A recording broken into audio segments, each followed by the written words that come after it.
नमस्कार, मैं हूं आंचल और आप देख रहे हैं द जनता शो। वैसे तो prime time news anchor news चैनलों पर बैठकर आपको बता रहे होंगे कि ट्रंप के 50% टैरिफ लगाने के बाद इसके क्या क्या फायदे हैं, कैसे मोदी की रणनीति से अमेरिका घबराया हुआ है, ट्रंप थर-थर कांप रहे हैं। लेकिन चलिए आपको हकीकत से रूबरू कराते हैं और बताते हैं कि कितना बड़ा नुकसान हमारे देश का हुआ है। हमने अपने देश के बारे में नहीं सोचा, बल्कि कुछ बिजनेसमैन के बारे में सोचा और हमने लाल आंखें दिखाई, अमेरिका को अमेरिका की भाषा में जवाब देने की ठानी और उसके बाद परिणाम ये हुआ है कि चंद मिनटों में ही हजारों लोगों ने अपना रोजगार खो दिया है। इतना ही नहीं, बहुत बड़ा असर हमारे एक्सपोर्ट पर पड़ा है और इसका परिणाम आगे क्या कुछ होगा वो भी आने वाले दिनों में देखने को मिल जाएगा।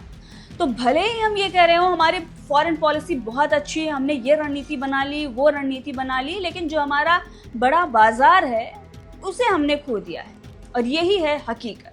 और आप ये सोच रहे हो कि अब मोदी की रणनीति से अमेरिका थर-थर कांप रहा है, ट्रंप कांप रहे हैं, तो ऐसा कुछ नहीं होने वाला, क्योंकि उनको हमारी कोई पड़ी ही नहीं है।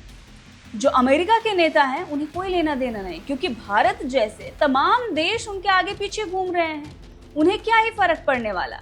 आप ये सोचिए कि ऑर्डर जो वहाँ से आते थे वो या तो होल्ड कर दिए गए हैं या फिर कैंसिल कर दिए गए हैं, और वो ऑर्डर्स किसे मिल रहे हैं?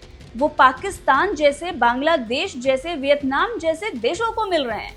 मतलब उनके पास सब्स्टिट्यूट है, लेकिन हमारे पास अमेरिका जैसा कोई बाजार नहीं है।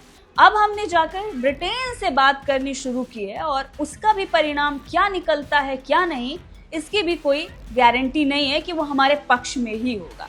चलिए इस रिपोर्ट पर नजर डालते हैं और आपको बताते हैं कि कितना बड़ा नुकसान हुआ है 50% टैरिफ लगने के बाद। और इसकी चर्चा हमने पिछली रिपोर्ट में की थी और आपको ये भी बताया था कि आने वाले दिनों में किस किस सेक्टर पर प्रभाव पड़ने वाला है, क्योंकि वहाँ के जो व्यापारी हैं वो ये कह रहे हैं कि भाई 25% भी बर्दाश्त किया जा सकता है, लेकिन 50% और बाकी जो देश हैं उसमें 19 से या 36 के बीच में उन पर टैरिफ लगी हुई है, तो वो हमारे लिए बेनिफिशियल है। हम तुम्हें ऑर्डर क्यों दें, और जिसकी वजह से हमारे यहाँ पर तो फैक्ट्रियाँ भी बंद हो गई हैं। जी हाँ, चलिए देखते हैं इस खास रिपोर्ट। अमेरिका के राष्ट्रपति डोनाल्ड ट्रंप के टैरिफ का तांडव शुरू हो गया है। वैसे तो कई ऐसे सेक्टर हैं जिन पर इसका असर हुआ है, लेकिन कपड़ा सेक्टर सबसे ज़्यादा प्रभावित दिख रहा है। तमिलनाडु में तो ऐसे हालात हो गए हैं कि अमेरिका के एक्सपोर्टर्स के तरफ से करोड़ों के ऑर्डर कैंसिल होने के बाद फैक्ट्रियों ने अपना उत्पादन ही बंद कर दिया है। भारतीय कारोबारियों का तमाम ऑर्डर या तो कैंसिल हो गया है या फिर दूसरे देशों में शिफ्ट कर दिया गया है।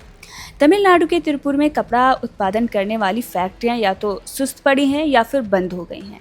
यहाँ कपड़ा एक्सपोर्टर्स का कहना है कि अमेरिका के राष्ट्रपति के 50% टैरिफ लगाने के बाद तमाम ऑर्डर होल्ड पर चले गए हैं या फिर कैंसिल हो गए हैं। भारतीय एक्सपोर्टर्स के कई ऑर्डर बांग्लादेश, पाकिस्तान, वियतनाम और कंबोडिया में शिफ्ट हो गए हैं। इन देशों पर टैरिफ 19 से 36% के बीच लगता है, जो कि भारत के मुकाबले काफ़ी कम है।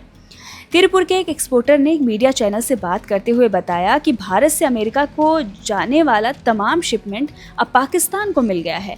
कई अमेरिकी बायर्स ने ऑर्डर को होल्ड पर डाल दिया है।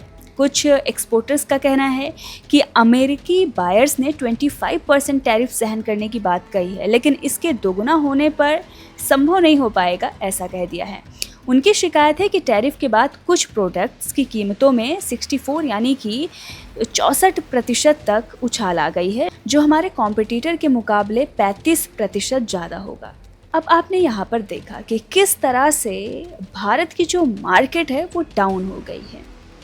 अब ऐसे में बहुत सारे लोगों का रोज़गार भी गया है, क्योंकि जो फैक्ट्रियाँ बंद हुई हैं या सुस्त पड़ी हैं तो वहाँ पर लोग काम कर रहे होंगे, लेबर काम कर रही होगी। बहुत सारी चीज़ें हैं, वहाँ पर माल आ रहा होगा, जहाँ से आ रहा होगा उन लोगों को भी रोज़गार मिल रहा होगा। बहुत सारी चीज़ें इसमें सफ़र कर रही हैं सिर्फ़ और सिर्फ एक फ़ैसले की वजह से। उन बिजनेसमैन को फ़ायदा पहुँचाना जो कि देश के बारे में सोच ही नहीं रहे हैं, उनको फ़ायदा पहुँचाने की वजह से आज हमारी स्थिति ये हुई है। अब आपको डिसाइड करना है कि कौन सही है कौन गलत। हमने आपको वही दिखाया है जो हमारे देश में इस वक्त चल रहा है।